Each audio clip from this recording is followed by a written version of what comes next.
Okay, so we're dealing in this reading with a lot of unconscious processes. This is the moon card. There's a crab at the bottom.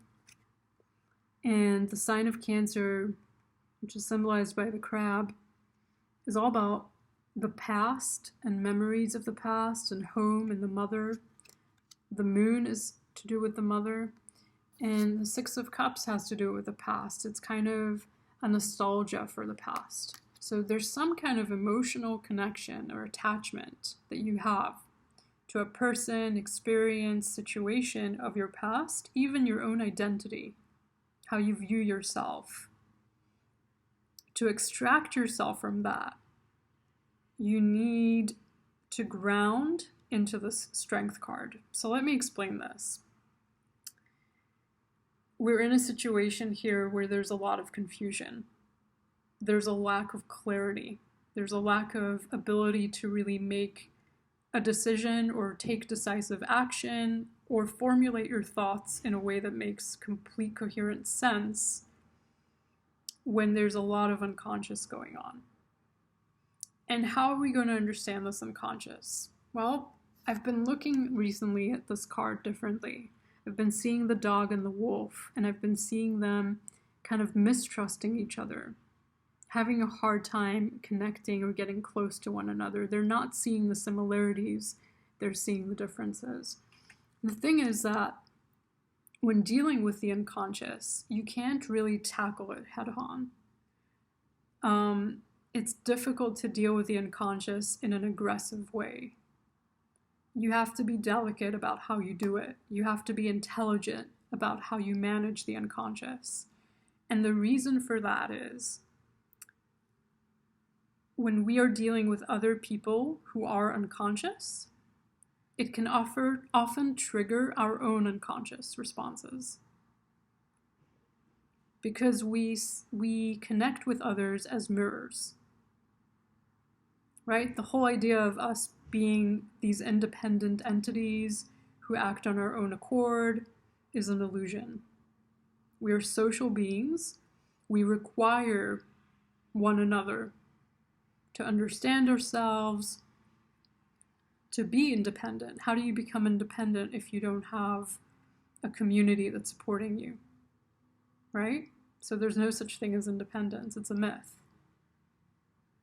Yes, within that you can definitely talk about independence versus unhealthy codependence. Yes, those things exist. But I'm talking about thinking like, oh, this person just did it all on their own. No such thing. Every person who's successful had many, many, many pillars, had many people that helped them, that promoted them, that paid them for service, that, loved them, that was their friend, gave them a good word of advice, gave them a hug, anything. So there's no such thing as a vacuum. No one is on their own. And if there's all of this unconscious activity happening around you, it's going to trigger you into an unconscious state. There is always a solution of the highest good. So when I read this initially, I thought, okay, what is the highest good? Is the highest good necessarily the highest good of all?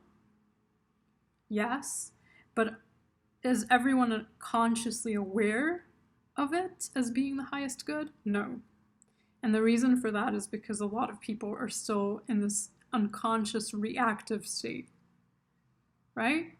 Whether they're going towards aggression or, just fighting, belittling, finding fault with others, not taking responsibility for their own part in it, and then it just becomes a soup. So to find your way through this, you need strength.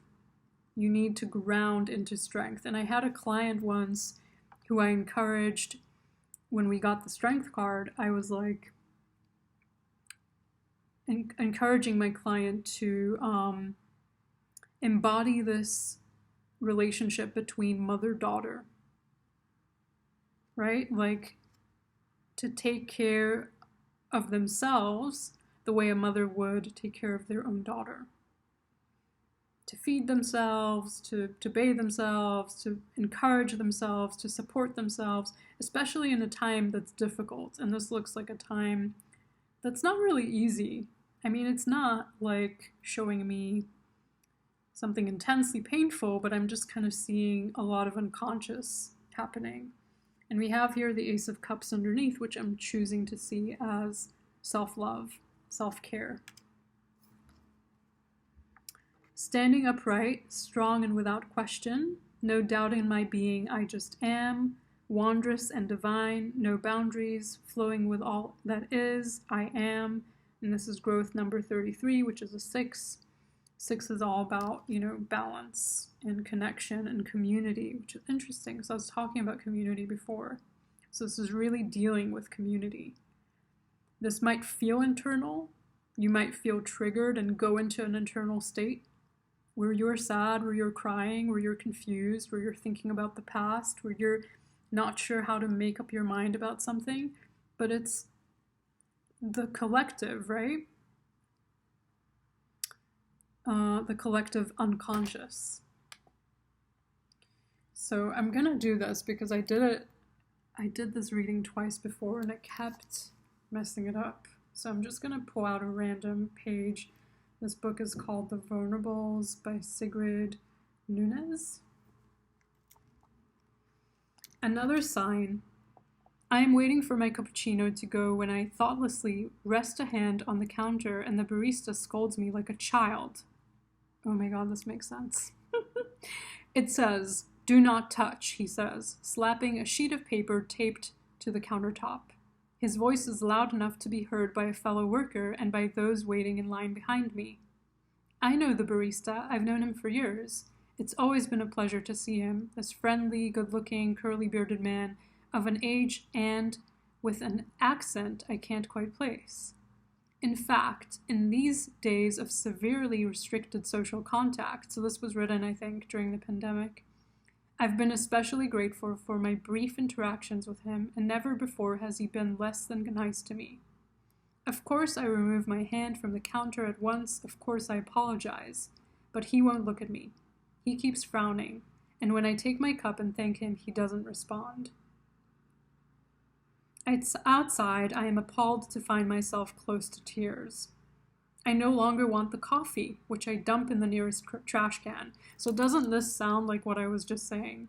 Someone else's unconscious reaction can trigger your unconscious reaction, can trigger you into an unconscious response, right?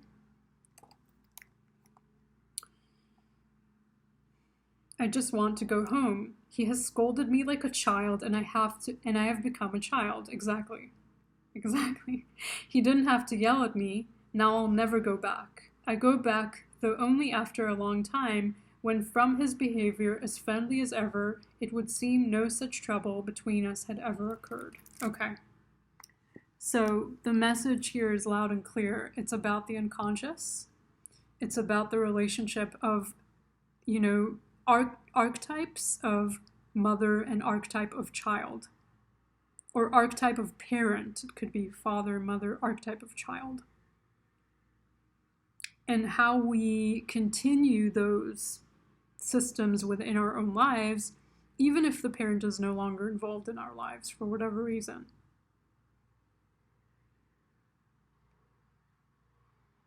So our relationships, even with complete strangers, begin to embody this child-parent dynamic. Feeling scolded like a child, feeling shamed, or feeling loved, feeling adored, feeling celebrated. There's a lot of energy here around unconscious, people reacting unconsciously, people being scared, unsure, confused, overwhelmed by emotion, unable to kind of make sense of things, unable to see things with reason, with logic. And you have to come at it from a place of peace. You have to come at it from a place of strength. You have to ground yourself. You have to find your own power in this situation. You cannot become just as muddled as these people are. So a good, we just had an example here with this book. I don't know what the specifics of this book is because I haven't actually read it. I'd love to, but I haven't actually gotten to read it. So what I can gather from what I just read, from that little snippet, is that you have this responsibility to yourself to know how to respond to situations, to people, to circumstances, even to like memories from the past. To know how to return to yourself like a mother, father to a child. And ease the pain, ease the discomfort, ease the confusion. Talk to yourself, like that child, calm yourself down. Nurture yourself, take care of your needs, figure out what you would do for this child if they were coming to you for help, if they were coming and saying, this person was really mean to me right now. This person was unkind. Right? And that internal voice of wisdom might tell the child, well, maybe they're having a crummy day. I don't think this is a reflection of you. Maybe they're just uptight because their boss just yelled at them. Maybe their girlfriend broke up or boyfriend broke up with them. Something else is going on in this person's life. It can't be that they're so upset with you if they've always been nice to you. Right? So this is kind of a way to get yourself back to your body, back into your conscious mind, back into your awareness, back into your heart space. And then you're not being triggered anymore. And then you can start reacting to life, or rather than react, you can be more proactive with life and start to take action from a place of peace, take action from a place of seeing the highest good, take action from a place of standing strong in your own being, realizing that you are. Treat yourself like this little child who needs support and love. Water your own cup. Don't wait for someone else to water your cup. Don't expect people to see you or present you in a positive light. They have their own shadow. And if we are constantly waiting for others to come out of unconsciousness,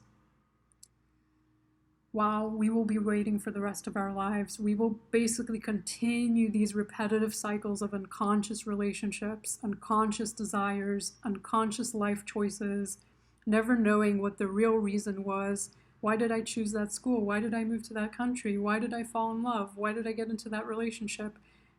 Oh, I was listening to this unconscious person in the back of my mind telling me to do all these things. Or I was reactive, I was upset, I was seeing everyone as against me. If you do that, your life won't be your life. And unfortunately, we've all lived this, some version of this. So it's healthy to take a moment, sit back, think clearly, get to a state of peace, get to a state of calm. How can I strengthen myself in the situation? How can I find my people, my community, my support network, and not turn unconscious people into the devil? Realize they're asleep.